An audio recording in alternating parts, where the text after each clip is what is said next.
V redu, zdaj pa prehajamo k prvemu takemu bolj poglobljenemu strokovnemu prispevku, in sicer doktor Tjaša Žakelj iz Ministrstva za delo in tako naprej nam bo predstavlja tole že večkrat omenjeno platformo za trg dela. Izvolite, Tjaša.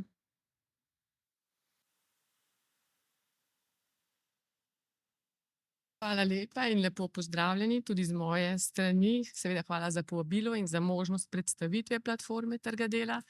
Mogoče ste kateri od obiskovalcev današnjega dogodka o njej že nekaj slišali, ampak vseeno upam, da se z današnjo predstavitvijo premaknemo korak naprej, pogledamo, kaj nas čaka v novi finančni perspektivi in pa, da se na koncu seveda malček tudi dotaknemo na srednjeročne in dolgoročne napovedi potreb trga dela, čisto tako malce za poskušino. Zdaj, če smo v izhodišču tega dogodka že veliko slišali o samem družbenem kontekstu, ki, bom rekla, v pomembno ospredje predstavljajo napovedi potreb trga dela. In če smo govorili o tem, da so tudi cilji na področju izobraževanja odraslih in usposabljanja in dodatnega usposabljanja že znani, pa smo slišali tako zelo zanimiv primer Biotehničnega izobraževalnega centra, ki tako hitro, aktualno in ažurno sledi današnjim potrebam trga dela, potem rečemo lahko, da mogoče se s to predstavitvijo pomaknemo korak nazaj. Ampak vseeno pomemben korak, da pridemo do tega, da na koncu vidimo in lahko razberemo, katere so tiste znanja, kompetence, veščine, ki bodo mogoče v prihodnosti v Sloveniji primanjkovale še bolj kot sedaj in nas potem tudi terjajo k temu, da na nek način k temu pristopimo in da vsak od nas pristavi, bom rekla, prispeva na svoj način te napovedi.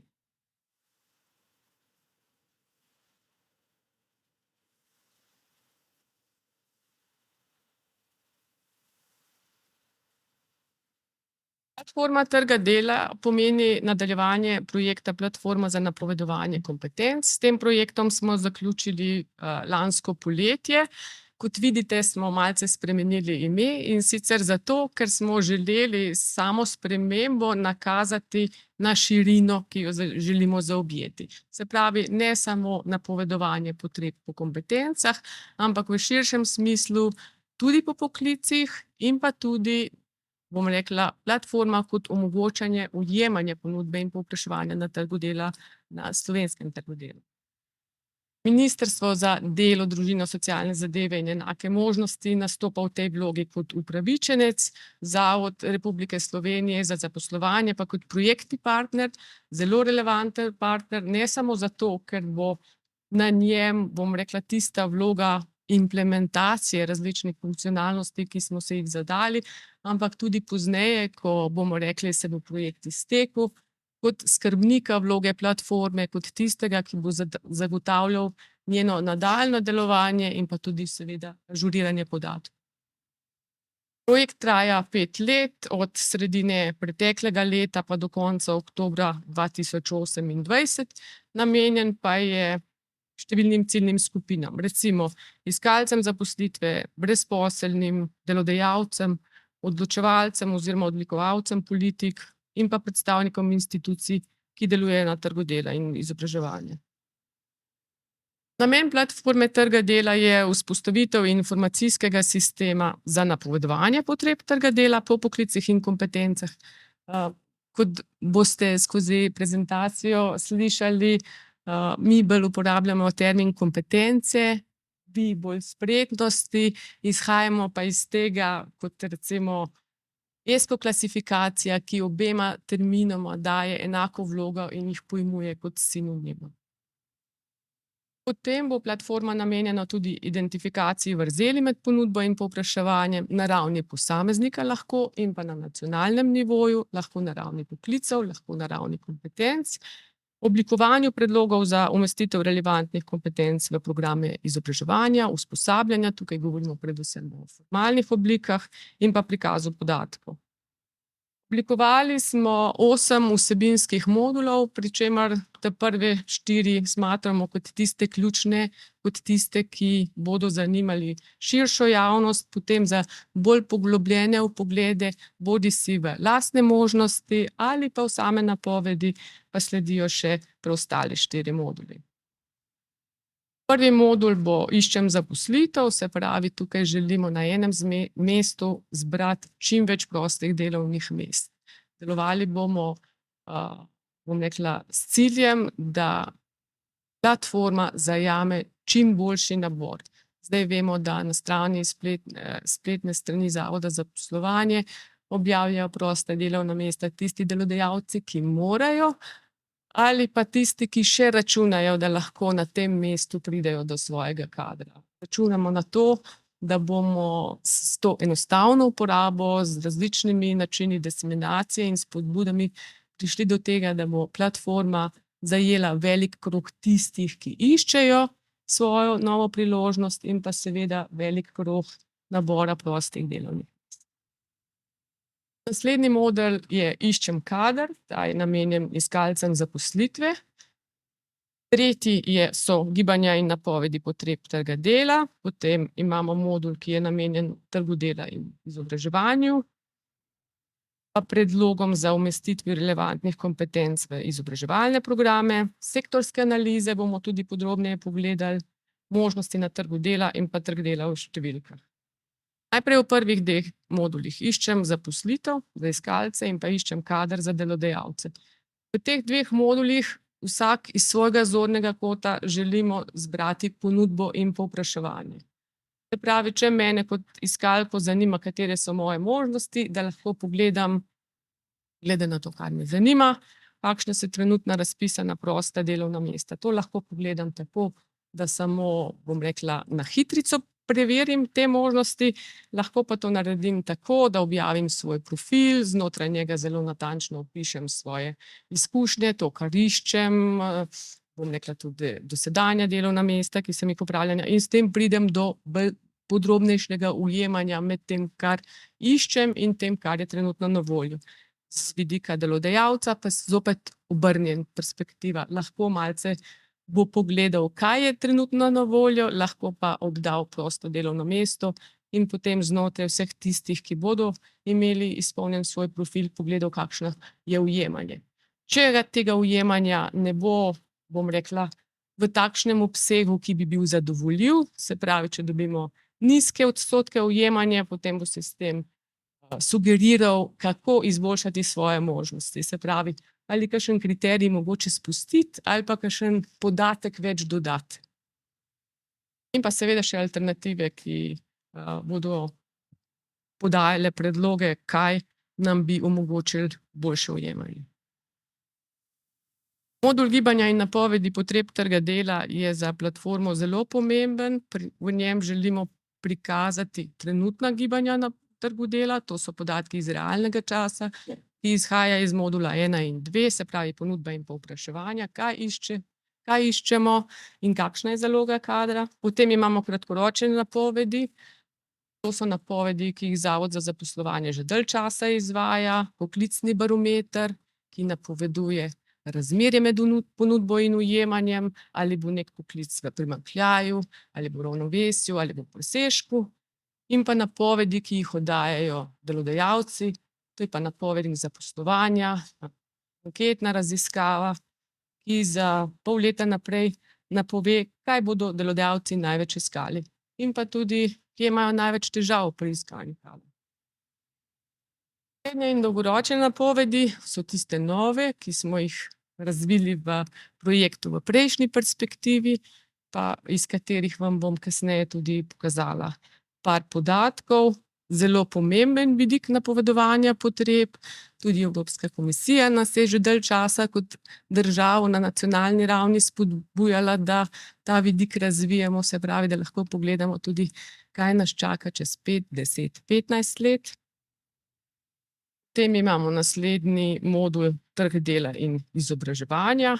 Pogledali bomo, kakšne so možnosti izobraževanja in usposabljanja, kompetence, ki se znotraj teh usposabljanj in izobraževanj pridobivajo, Na drugi strani bomo pogledali potrebe delodajalcev, ki so izraženi v obliki programov in usposabljanj. Tukaj mislimo predvsem na različne programe, ki jih mogoče spremlja sklad in so podobni kot ASI, recimo, pa ki bo kasneje Kompetentna Slovenija, ki je sicer za širšo javnost, pa KOCI, se pravi kot nek odraz tega, kar se trenutno na trgu dela potrebuje. Kot nek indikator, da tiste ljudi, ki jih zanima, v čem bi se lahko usposabljali oziroma kaj bi jim lahko prineslo nove priložnosti, vidijo, kaj se na trgu dela potrebuje. Potem želimo v platformo vključiti tudi programe za pridobivanje mikrodokazil, se pravi tema, ki je še zelo sveža, še nova, še nismo vzpostavili nekega nacionalnega sistema, ampak se bomo pogovarjali z različnimi deležniki, ki bojo pristopili k tovrstnim usposabljanjem o tem, da njihove podatke tudi prikažemo na platformi. In pa seveda so vedno relevantne tudi programi aktivne politike zaposlovanja, ki nekako deluje na področju zmanjševanja brezposelnosti ali pa vplivajo na to, da do slednje sploh ne pride. Naslednji modul bo obsegal predloge za umestitev relevantnih kompetenc v izobraževalne programe. Tukaj bomo naredili pregled kompetenc, ki se na trgu dela zahtevajo, in pa kompetenc, ki se pridobivajo iz obstoječih učnih načrtov, opisov programov izobraževanja in usposabljanja. Identificirali bomo vrzeli, to v drugem koraku, se pravi, to so tiste kompetence, ki se v izobraževalnih programih ne bodo pojavljale, bodo pa na trgu dela prepoznane kot iskane. Iz teh dveh korakov bo pa sledil predlog za umestitev relevantnih kompetenc v izobraževalne programe, v programe usposabljanja in podobno.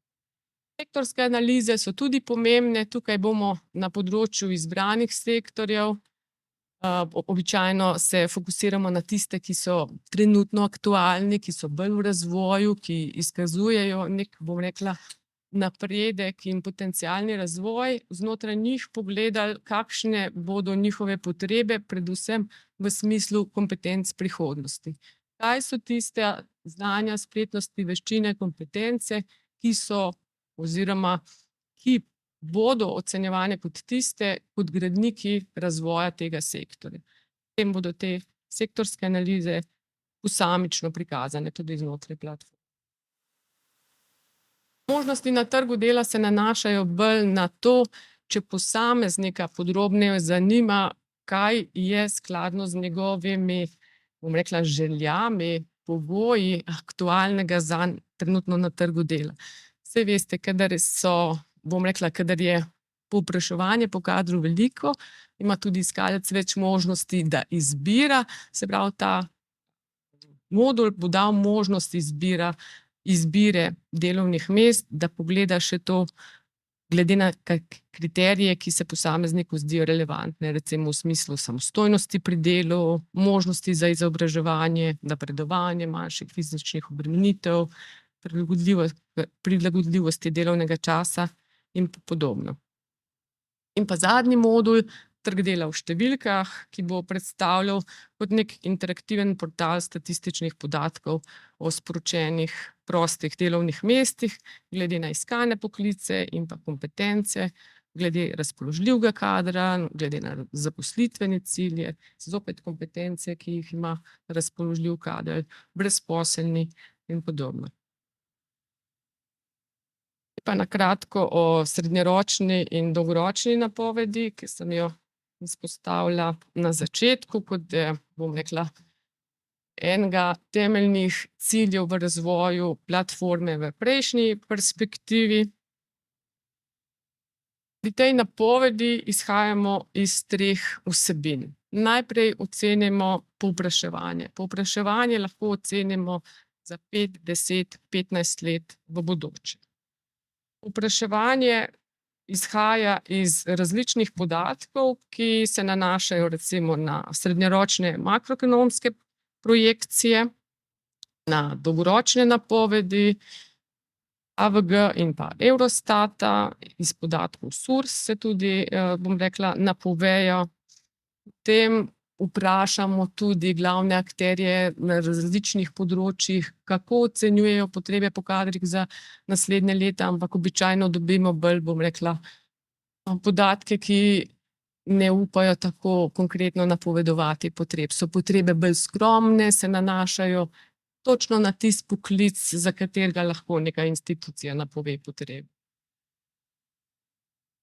In pa potem je znotraj povpraševanja relevantna še ocena potrebne ravni izobrazbe za opravljanje poklica znotraj posamezne poklicne skupine. Naslednja vsebina se nanaša na ponudbo trga dela, ta je srednjeročna, se pravi za 5-letno obdobje, kjer se ocenja znanja novih udeležencev na trgu dela, glede ravni in pa področja izobrazbe, ki jo bojo v 5 letih končali. In pa tretji vidik, ujemanje ponudbe in povpraševanja. Zopet na ravni 5-letnega obdobja, zato ker izhaja iz tega seveda ponudbe in povpraševanja, ta pa oceni ujemanje ponudbe in povpraševanja v trgu dela za naslednjih 5 let. Srednjeročna napoved oziroma dolgoročna napoved nam pove, kakšna je ocena za število prostih delovnih mest za 5, 10, 15 let. Lahko, da so to nova nastala delovna mesta ali pa delovna mesta, ki so nastala zaradi potreb po nadomeščanju, se pravi, izhajajo iz upokojitev, izhodov iz trga dela. Opredeljujemo jih na ravni 20 sektorjev po standardni klasifikaciji dejavnosti in pa na ravni 42 oziroma natančneje 125 poklicnih skupin iz standardne klasifikacije poklicev na 3 mesta natančno. Posredno tem napovedim potreb priključimo še ocena potrebnih kompetenc za upravljanje teh prostih delovnih mest. Posredno izpostavljam zato, ker izhaja iz tega, kar trenutno ocenjujemo, da je relevantno za upravljanje določenega poklica.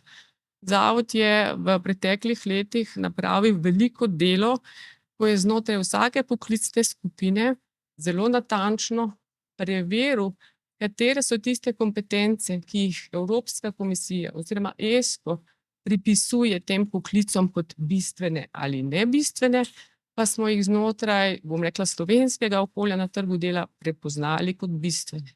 Tak poklic je povezan z recimo 14 do 20 kompetencami, ki jih mi trenutno prepoznamo kot bistvene. Iz tega potem izhaja ocena potrebnih kompetenc za upravljanje teh poklicov za 5, 10, 15 let naprej. Srednjeročna in dolgoročna napoved oceni tudi prosta delovna mesta z vidika ravni izobrazbe, pa oceni znanja ponudbe delovne sile, ki bo v srednjeročnem obdobju vstopila na trg dela.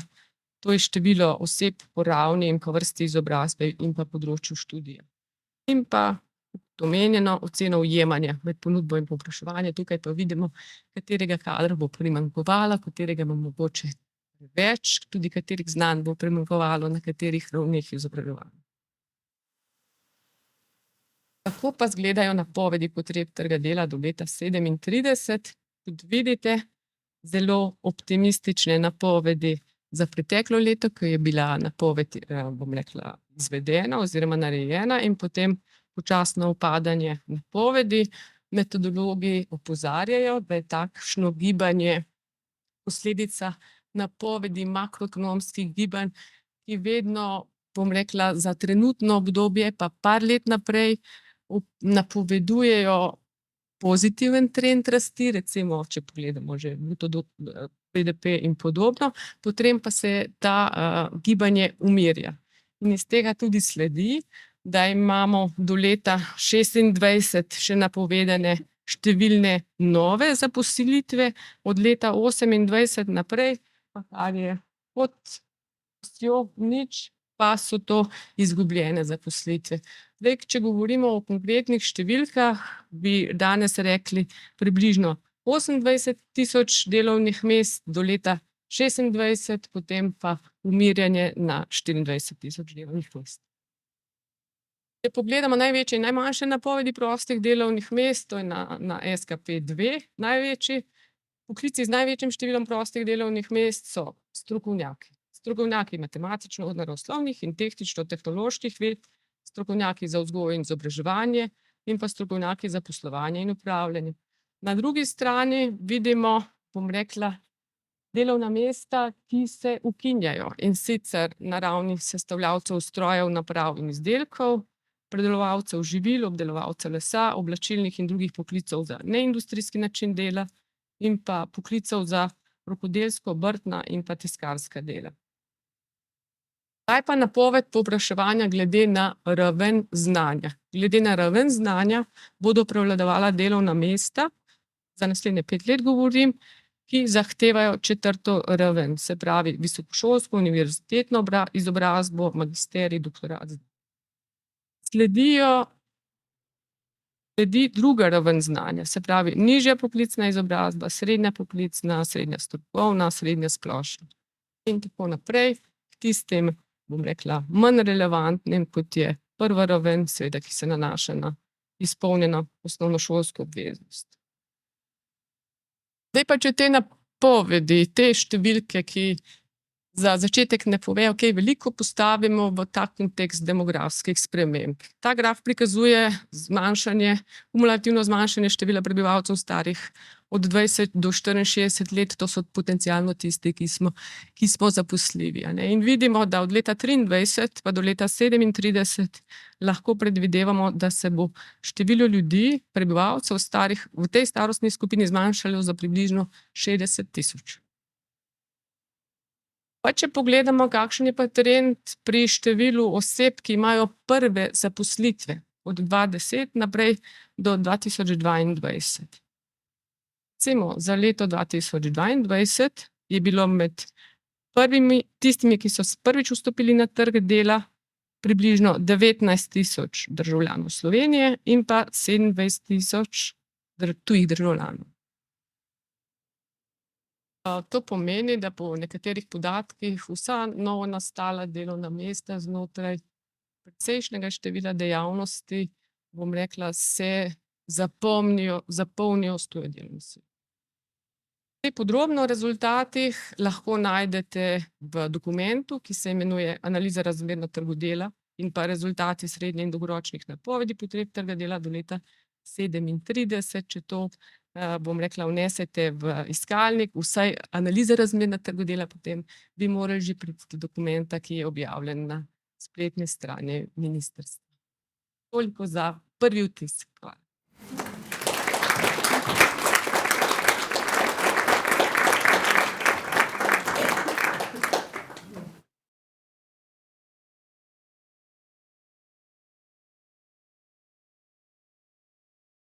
Prisrčna hvala za ta izjemno zanimiv prispevek. Časi pred nami so kar polni izzivov, imam občutek, in spomnim se tudi enega vašega dogodka, takrat ste tudi veliko s CDFOP-om sodelovali v prejšnji fazi, in zelo poudarjali pomen sodelovanja, povezovanja spet z izobraževalnim sektorjem. Je morda kakršnokoli vprašanje, tukaj imamo kolegice iz Umarja tudi, kakršnokoli vprašanje za Tjašo v zvezi s tem, ali smo vsi samo frapirani nad podatki, ki bodo še slabši tekom časa? Jaz imam občutek, da so eni dejavniki, še večji izzivi, tako. Brigita, izvoli. Nujno rabiš mikrofon, brez tega ne bo šlo, zaradi prevajanja tudi. Kaj pa, če ponoviš ti moje vprašanje? Kdaj bo platforma zaživela? Ja, kdaj bo platforma zaživela, ja?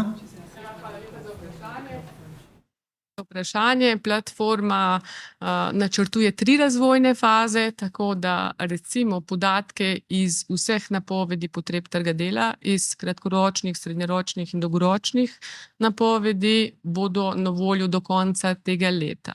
Se pravi, to je tisto, kar že imamo, želimo javnosti ponuditi do konca tega leta. Naslednja razvojna faza je leta 2026, kjer bo naš fokus na ujemanju ponudbe in povpraševanja in pa podatkih iz realnega časa, se pravi, takrat bomo prikazali te vrste podatkov, kasneje pa še vrzeli znotraj izobraževanja in usposabljanj, predlogi za kompetence, se pravi, nekako v 3 razvojnih fazah načrtujemo vzpostaviti platformo.